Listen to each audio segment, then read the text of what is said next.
ورحمۃ اللہ وبرکاتہ.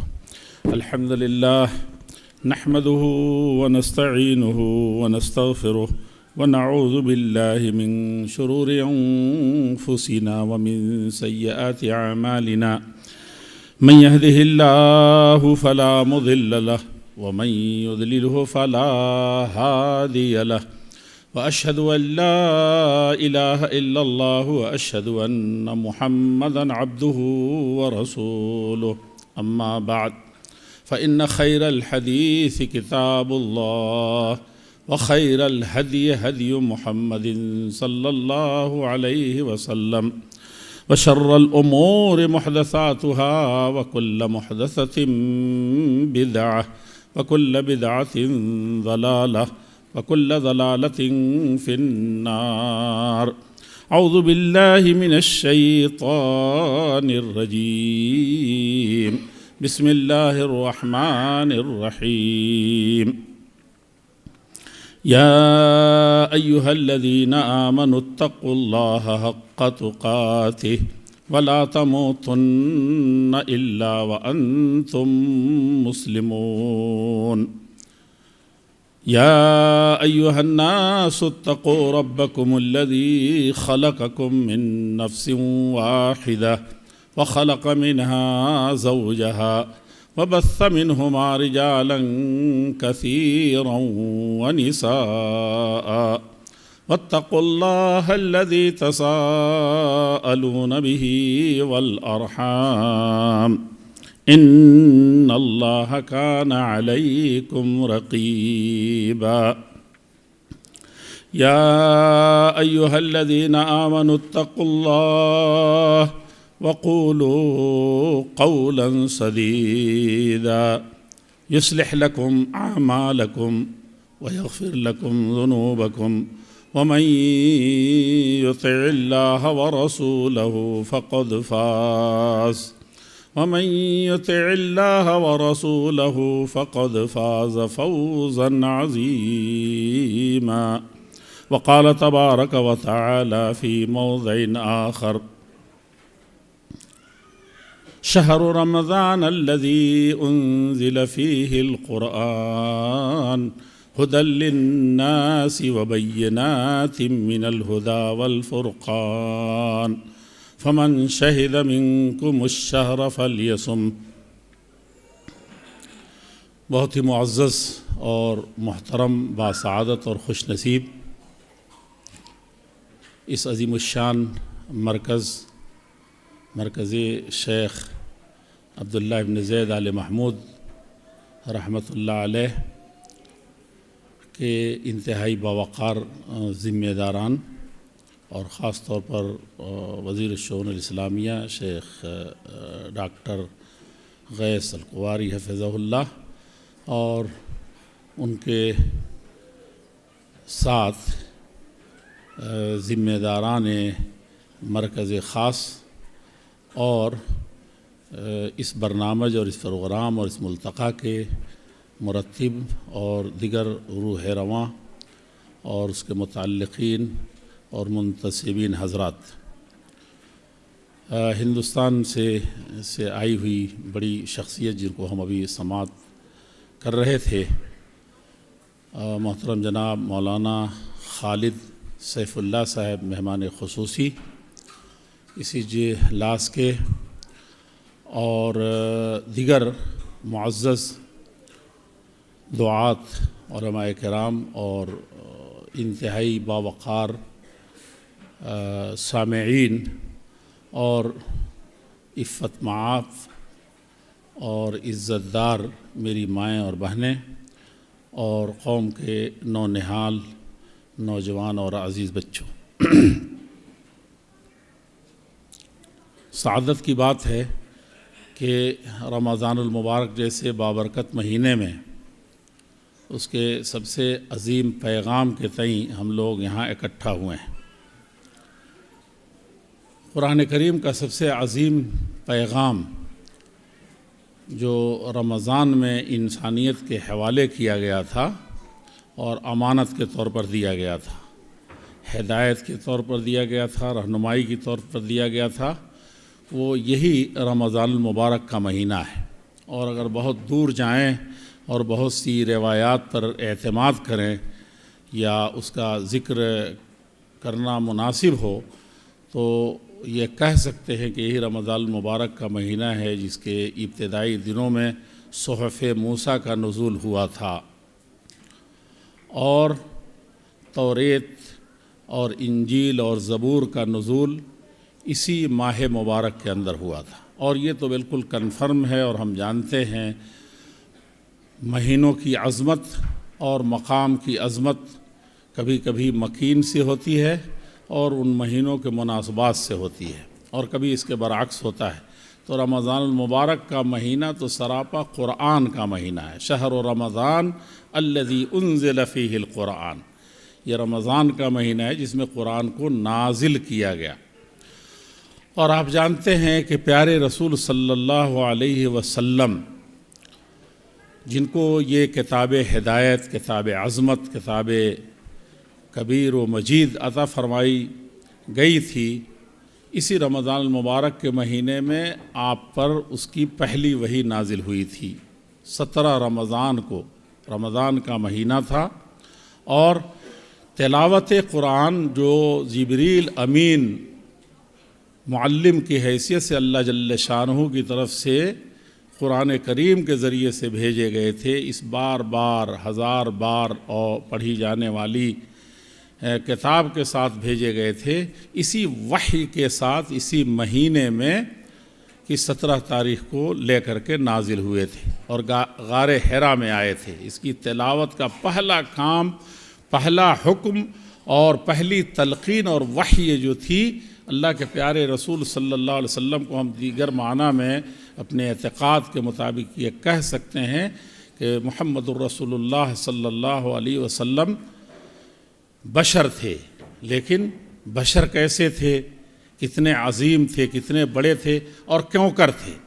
آمنہ کے دلارے تھے، عبداللہ کے پیارے تھے، اس خانوادہ مشہور تھا، آپ کی پیدائش، آپ کی جائے پیدائش، آپ کے کا بچپنا، ساری چیزیں مشہور ہیں، لیکن کس چیز نے سب سے مقام بلند پر آپ کو پہنچا دیا تھا؟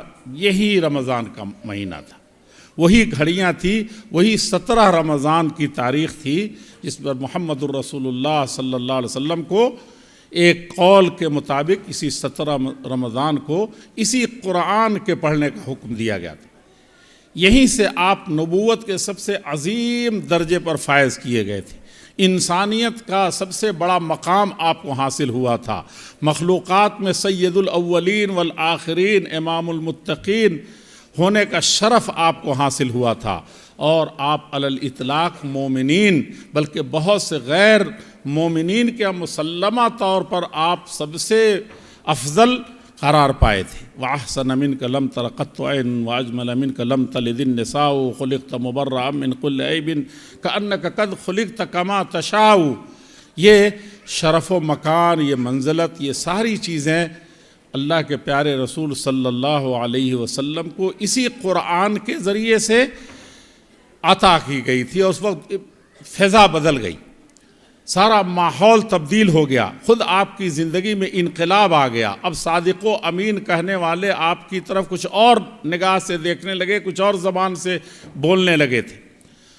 میں یہ آپ سے عرض کر رہا ہوں کہ وہاں پر یہ رمضان کا مہینہ جسے آپ نے رمضان اور تلاوت قرآن کا عنوان دیا ہے، یہ اس ماہ مبارک کی عظمت کا ظہور اسی قرآن کریم کی تلاوت سے شروع ہوا تھا۔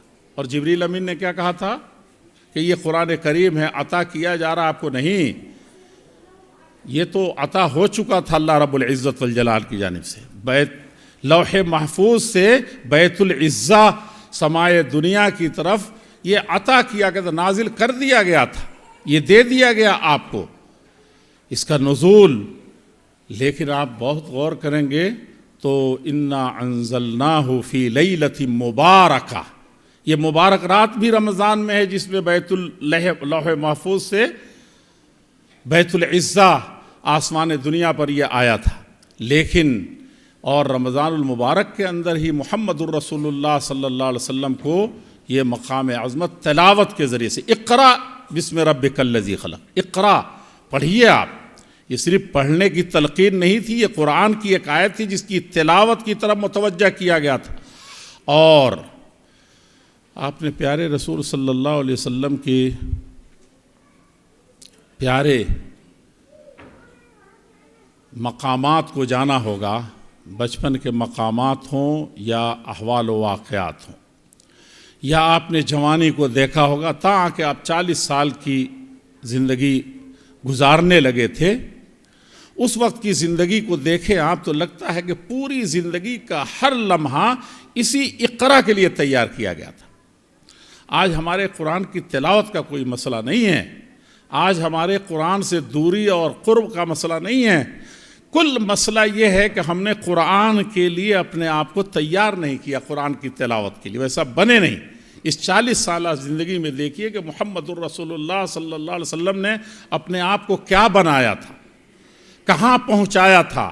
اس قرآن کو لینے کے لیے، اس قرآن کی تلاوت کرنے کے لیے آپ نے اپنے آپ کو کیسا طالب علم بنایا تھا حرا کا۔ آپ نے طالب علمی کے جتنے شرائط ہو سکتے ہیں وہ شرائط آج مدرسے میں داخلے کے وقت حرا کے مدرسے میں یہ آپ کو اس وقت تلقین نہیں کی گئی تھی، اس پر دستخط نہیں کرایا جا رہا تھا۔ یہ کل پیغام یہی ہے رمضان کا، کل پیغام یہی ہے قرآن کا، کل پیغام یہی ہے تلاوت قرآن کا، کل پیغام یہی ہے رمضان کا کہ انسان اس عظمتوں والے مہینے کا استقبال کر رہا ہو یا اس میں داخل ہو رہا ہے تو وہ سمجھ جائے کہ کہاں جا رہا ہے، وہ کہاں داخل ہو رہا ہے۔ باپ بننے سے پہلے، شوہر بننے سے پہلے، گھر کا مالک بننے سے پہلے آپ قدردانی ہو، بیوی کی قدردانی ہو۔ ایک اولاد کیا چیز، کون سی موتی ہوتی ہے، کون سا ہیرا ہوتا ہے، کون سا انمول خزانہ ہوتا ہے، اس کی قدر و قیمت کو پہچانیے، نہیں تو ضائع ہو جائیں گی امتیں، ضائع ہو جائیں گی قومیں، سب کچھ ضائع ہو جائے گا۔ سب سے بڑی چیز اللہ کے پیارے رسول صلی اللہ علیہ وسلم کو اس قرآن کے حوالے سے یہی کہی جائے گی کہ آپ نے اپنے آپ کو تیار کیا تھا۔ لیکن اس کے بعد بھی کیا ہے، اقرا۔ اگر وہ پڑھنے کا حکم، تلاوت کا مسئلہ نہیں ہوتا تو آپ بار بار یہی کہے جا رہے تھے کہ ما انا بقاری، میں تو پڑھ نہیں سکتا، میں تو قاری ہوں نہیں۔ لیکن یہاں تلاوت کا مسئلہ آیا تیسری مرتبہ بھیجنے کے بعد، جبریل امین، آپ تفصیل جانتے ہیں قرآن کریم کی، تو اللہ کے پیارے رسول صلی اللہ علیہ وسلم نے اسے کہا کہ اقرا بسم ربک الذی خلق۔ آپ نے پوری آیت پڑھی اور پڑھنے کے بعد آپ نے اس آیت کی تلاوت شروع کی۔ میں یہ کہتا ہوں کہ یہ آپ نے اپنے آپ کو تیار کیا تھا تلاوت کے لیے۔ ہماری سب سے بڑی گزارش اس رمضان کا تعلق قرآن کریم سے تلاوت کے لائق اپنے آپ کو بنانا ہے، اور قرآن پڑھنے سے پہلے ہم کو قرآن کی عظمتوں کو جاننا ہے۔ رمضان میں داخل ہونے سے پہلے رمضان کے ایک ایک لمحے کو، اس کے فیوز و برکات کو، اور اس کے ان تمام فضائل کو جو اللہ جل شانہ نے اس ماہ مبارک کو عطا فرمایا ہے، اس قرآن کریم کو جو عظمتیں عطا فرمائی ہیں، اس عظمت سے اپنے دلوں کو ہر طریقے سے موجزن کرنا ہے، اپنے اعمال کو مزین کرنا ہے کہ ہاں ہم صاحب قرآن ہیں تو یہ ہمارے اخلاق ہیں۔ اور آپ کو یقین نہ آتا ہو تو غار حرا سے ذرا اتریے، تلاوت تو ہو چکی ہے، لیکن اس قرآن کی عظمت، اس کا مقام، اس کی ذمہ داری، لو انزلنا هذا القرآن على جبل لرأيته خاشعا متصدعا من خشیۃ اللہ، یہ کیفیات جو مومن پر قرآن سے کہ پہاڑ دہل جائیں، ریزے ریزے ہو جائیں، اور یہ صرف اس کے تصور سے ایک انسان کو حاصل ہوا ہے۔ اور ساری تیاریوں کے بعد، سب سے اچھا بننے کے بعد، صادق و امین کہلانے کے بعد، آپ جب اس قرآن کی تلاوت، اس قرآن کی صرف ایک آیت، 2 آیتیں لے کر کے اترتے ہیں تو جسم قابو میں نہیں ہے۔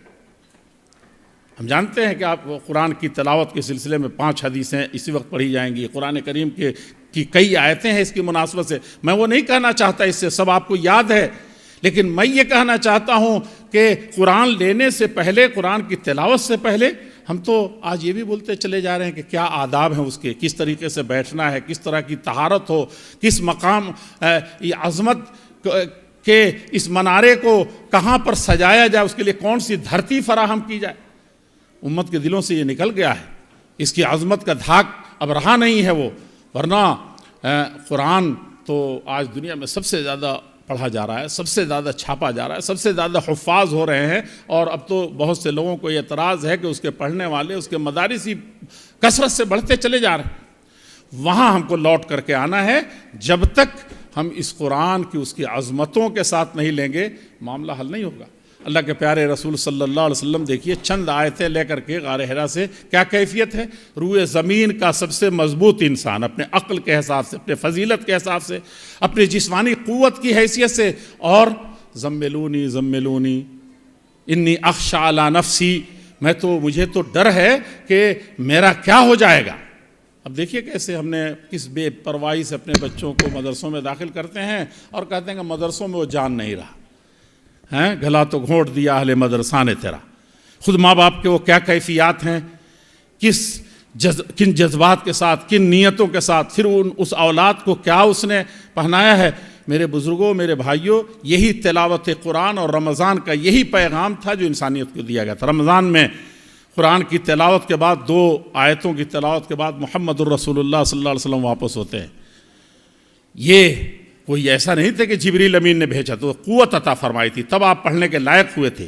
جتنی صلاحیتیں تھیں اس کے بعد، اور آپ کے اندر صلاحیت پوری ہو گئی، اس کے باوجود اس قرآن کی عظمت کا معاملہ تھا، قرآن کی امانت کا مسئلہ تھا، اور قرآن کی اس ہدایت کا مسئلہ تھا۔ اس کو اللہ کے پیارے رسول صلی اللہ علیہ وسلم پر پورے طور پر طاری تھا، اور آپ اپنی بیوی سے فرماتے ہیں کہ میری یہ کیفیت ہے، اور انہوں نے بھی دیکھا تو کہا کہ ایسی کیفیت ایسے انسان کے لیے تو کبھی ہو ہی نہیں سکتی تھی۔ تو قرآن، ہم کہتے ہیں کہ علماء پیدا ہو رہے ہیں فلاں خاندان میں، فلاں شہر میں، فلاں ملک میں، فلاں جماعت میں، فلاں جمعیت میں، اتنے بڑے بڑے لوگ آئے، کوئی سدھار نہیں کر سکے۔ ہم دیکھیں کہاں ہیں، یہاں پورا، اگر یہ طالب علم سدھرا ہوا ہے غار حرا کا، اور معلم بڑا عظیم ہے، تو گھرانہ کیسا ہے؟ وہاں آتے ہی بالکل یہ کہ کلا لن یخزیک اللہ ابدا۔ دیکھا آپ نے جو تعلیم، ھدی للناس وبینات من الھدی ھدی للمتقین ان ھذا القرآن یہدی للتی ہی اقوم، سب سے سیدھے راستے پر چلائے گا، سب سے اونچے مقام پر پہنچائے گا، سارے انسانیت کا کلیان کرا دے گا۔ اور پہلے سے یہاں موجود ہے، کہا کہ کلا، ہو نہیں سکتا اللہ کے رسول کہ آپ ہلاک ہو جائیں، آپ کو کہ نفس کوئی خوف ہو، آپ کوئی ایسی ذمہ داری لے کر کے جسے اٹھا نہ سکے۔ اس راہ کے راہی تو آپ پہلے سے ہیں، بلکہ اس کے سب سے بڑے علم بردار ہیں۔ انک تحمل، اشارے فرما رہے تھے مولانا ابھی، آپ نے دیکھا، کہا کہ آپ سوسائٹی کی، معاشرے کی، ایک ملک کو، ایک سماج کو، اس انسانیت کو، اس دھرتی کو، اس خلیفۃ الارض کو جتنی ضرورتیں ہو سکتی تھی اس پر پہلے آپ بالکل کامل ہیں۔ اس لیے آپ نہ رسوا ہو سکتے ہیں، نہ آپ ضائع کیے جا سکتے ہیں۔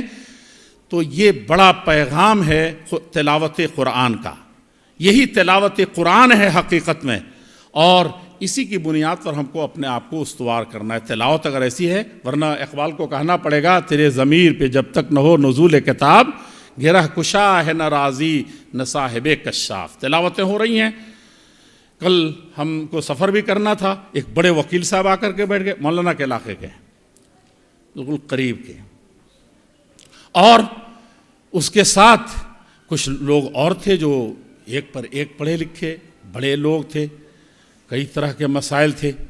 یقین جانیے کل مسئلہ انہی چیزوں کے ارد گرد گھومتا رہا جس پر ہم گھوم رہے ہیں، قرآن کی، اور شروع کیا اسی سے کہ ماشاء اللہ قرآن کریم کی تلاوتیں اس قدر ہو رہی ہیں، اور ٹھیک میں اگر آپ ہندوستان سے تعلق رکھتے ہیں تو آپ 9 نمبر سے لے کر کے اور 10 نمبر اوکھلے میں بہت 1.5-2-3 کلومیٹر کا کل فاصلہ ہے، اتنی دکانیں خالی کی گئی تھی قرآن کی تلاوت کے لیے۔ لیکن تلاوت کے لیے جو مجاز ہے، جو طریقہ ہے، جو لوگوں کا اخلاق ہے، جو پڑھنے کا وہ ہے، یہ سب چیزیں بڑھی ہیں دیکھنے میں، لیکن اس پر فتویٰ پوچھنے والے ایک وکیل بھی جو بسا اوقات دین کو نہیں جانتا، وہ بہت سی چیزیں سوالیہ نشان لے کر کے آ کر کے وہ اس کی چلے تو تراویح بھی چھڑوا دے۔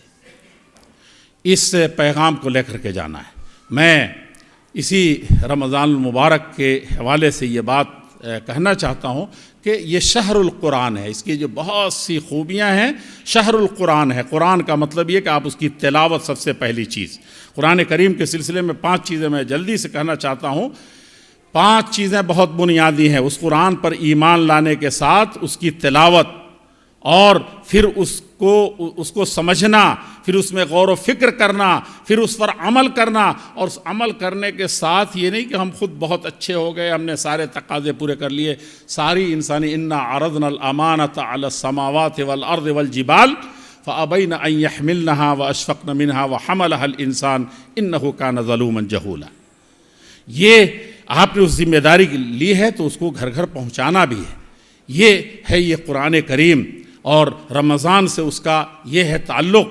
آپ اس قرآن کریم سے متعلق آپ نے وہاں پڑھا ہے انا انزلناہ فی لیلۃ القدر۔ یہ لیلۃ القدر کب ہے؟ رمضان المبارک میں ہے۔ اور اس کی کیا ہونی چاہیے؟ تلاوت کلام پاک سے متعلق اللہ کے پیارے رسول صلی اللہ علیہ وسلم کا پوری زندگی کا ہر لمحہ آپ کی نبوت کا پورا گویا کہ آپ کے اوپر مرکز ثقل تلاوت قرآن کے ساتھ تھا۔ پوری قوم ایک طرف کھڑی ہو گئی تھی، لا تسمعوا لهذا القرآن والغوا فیہ لعلکم تغلبون۔ گویا کہ آپ تلاوت کلام پاک ہی کر رہے ہیں۔ حضرت ابوبکر صدیق رضی اللہ عنہ کی سیرت طیبہ پڑھیے، حضرت عمر رضی اللہ تعالیٰ عنہ کے، اور یہ عشرہ مبشرہ ہیں، ان کی یہ تلاوت کلام پاک کے ذریعے سے تبلیغ کرتے تھے۔ حضرت ابوبکر رضی اللہ تعالیٰ نے جب تلاوت کی، بچوں کا ایمان لانا، عورتوں کا ایمان لانا، اور مشرکین میں سے آپ کے ان پارٹنر اور ساتھیوں کا ایمان لانا، سب قرآن کریم کے حوالے سے تھا۔ لیکن ابوبکر صدیق اس مدرسہ اولیٰ کے وہ طالب علم تھے جنہوں نے ساری شرطوں کو پہلے پورا کیا تھا، اس لیے تب اللہ کے رسول صلی اللہ علیہ وسلم کے دربار میں تھے۔ کم سے کم اس وقت انسان کو اپنی نیتوں کے ساتھ، اپنے اعمال کے ساتھ بدلنا چاہیے۔ امام بخاری رحمۃ اللہ کے استاد ہوا کرتے تھے علی بن مدینی رحمۃ اللہ علیہ، وہ کہتے تھے طلبنا العلم لغیر اللہ فابى اللہ ان یکون الا للہ۔ کم سے کم تلاوت کے وقت نیتیں درست ہو جائیں، کم سے کم تلاوت کے وقت قرآن کی عظمت آ جائے، کم سے کم تلاوت کے قرآن کے مقاصد آ جائیں، رمضان کے خیرات و برکات سامنے ہوں۔ تو یہ اللہ کے رسول صلی اللہ علیہ وسلم، یہ سلف کا طریقہ تھا۔ اللہ کے پیارے رسول صلی اللہ علیہ وسلم کی تلاوت قرآن کے علاوہ کیا تھا قرآن کریم میں؟ حتیٰ تتفتر قدماہ اور تتورم قدماہ، آپ کے پاؤں سوج جاتے تھے۔ کس چیز میں؟ آپ فقہا سے پوچھئے جا کر کے، پرانی اماموں کے زمانے کی کتابیں دیکھیے، موطا امام مالک دیکھیے، موطا امام محمد دیکھیے، اس سے پہلے کہ جو صحف ہے صحیفہ حمد بن منبہ دیکھیے، کہیں بھی آپ کو نہیں ملے گا تراویح کی نماز، کہیں نہیں ملے گی۔ قیام اللیل یعنی کھڑا ہونا ہے، کہ کیا چیز کھڑے ہونے میں کیا پڑھتے ہیں بھائی؟ قیام میں کیا ہوتا ہے؟ قرآن کریم کی تلاوت۔ اللہ کے پیارے رسول صلی اللہ علیہ وسلم سورہ بقرہ شروع کیا، حضرت حذیفہ رضی اللہ عنہ کہتے ہیں کہ اب میں ان پر ختم کر دیں گے، 100 آیتیں ہوں گی، تو اب یہ پورا سورہ بقرہ اور پھر پورا سورہ آل عمران، سورہ نساء پڑھتے چلے جا رہے ہیں، ابھی رکعت پوری نہیں ہو رہی ہے۔ یہ تلاوت قرآن کا یہ تھا رمضان المبارک کے اندر اللہ کے پیارے رسول صلی اللہ علیہ وسلم کا اسوہ۔ اور بہت فقہی مسائل کے لیے بہت نص ہم لوگ یاد رکھتے ہیں، لیکن جو اصل مغز ہے اس کو بھول جاتے ہیں۔ حضرت عائشہ صدیقہ رضی اللہ تعالیٰ پوچھی گئی تھی، کیا پوچھی گئی تھی؟ رات کی نماز کے بارے میں پوچھی گئی، اور وہ بتاتی ہے اللہ کے پیارے رسول صلی اللہ علیہ وسلم کی خاص چیز کہ ٹھیک ہے 11 رکعت پڑھتے تھے، لیکن فلا تسأل عن حسرہن و طولہن۔ تلاوت کلام پاک کا جو ہمارا طریقہ ہے، 60 سال گزر گئے، کہا کہ ہم کو ابھی جس بچے نے اللہ تعالیٰ ایسے ماں باپ کو تاج پہنائے، جو اتنا شاندار قرآن سے اس مجلس کے افتتاح کر رہا تھا، بچہ وہ میں تاج پہنایا جائے گا۔ آپ کہتے ہیں کہ میرے ماں باپ نے قطر نہیں پایا، وہ بھی قطر آئے ہوتے تو میں بھی اسی طرح سے قرآن پڑھتا، چونکہ یہاں کا یہ ماحول ہے۔ سعودیہ نہیں گیا ہوتا کہ ایسا ماحول ہم کو ملا ہے۔ عرب دنیا کا ہم لوگ تو میاں جی پڑھاتے تھے، وہ میاں جی کا مکتب بھی مجھے نصیب نہیں ہوا، لیکن آپ کے حصے میں جو 60 سال آیا، ایسے ایسے قرہ ملے، ایسے ایسے آپ کو مواقع ملے، ایسے ملکوں میں آنے کے بعد یا اپنے ملک میں آپ نے کتنا درست فرمایا۔ ماں باپ اس کے ذمہ دار نہیں ہیں، ماں باپ کی ذمہ داریاں الگ سے ہیں جس سے آپ کو کوئی ٹچ نہیں ہے، وہاں آپ بچ نہیں سکیں گے۔ وہاں اس بچے سے زیادہ ذمہ داری آپ اپنی ہے پہلے، پھر بچہ ہے۔ اپنا تو کچھ نہیں، تلاوت کلام پاک کو جان نہیں سکے۔ اور وہاں کیا ہے، فلا تسأل عن حسنہن وطولہن۔ میں یہ عرض کروں گا کہ قرآن کریم تلاوت کلام پاک کا محمد الرسول اللہ صلی اللہ علیہ وسلم کیا حریص تھے، لا تحرک بہ لسانک لتعجل بہ، یہ حکم ہوا کہ آپ جلدی نہ کیجیے قرآن کو حفظ کرنے میں، اس کو جلدی سے یاد کرنے میں۔ اور اس کے باوجود اللہ کے پیارے رسول صلی اللہ علیہ وسلم اس قرآن کریم کو رمضان میں جبریل امین اپنے سے بڑے کے پاس، ہم سے بڑا کوئی قاری نہیں، جبریل امین کے ساتھ اس قرآن کی تلاوت کرتے تھے، پورا مدارسہ ہوتا تھا۔ اور جس سال انتقال ہوا اس سال کیا تھا، 2 مرتبہ تلاوت کلام پاک کا مسئلہ تھا۔ میں آخر میں یہی بات کروں گا، جیسے حضرت خدیجہ رضی اللہ تعالیٰ عنہ بیوی کے اس اسوے سے کہ آپ نے فرمایا جس وقت وحی نازل ہوئی تھی کہ آپ کو اللہ تعالیٰ ضائع نہیں کرے گا، کیونکہ قرآن کی ساری تعلیمات کے پہلے سے آپ خوگر ہیں، آپ ڈریے نہیں کہ طالب علم ہونے کے ناطے یا اس کے حامل ہونے کے ناطے بڑی ذمہ داری ہے۔ ہم دوسری بیوی حضرت عائشہ صدیقہ رضی اللہ تعالیٰ عنہ کی بات پر ختم کرتے ہیں، وَكَانَ خُلُقُهُ الْقُرْآنُ۔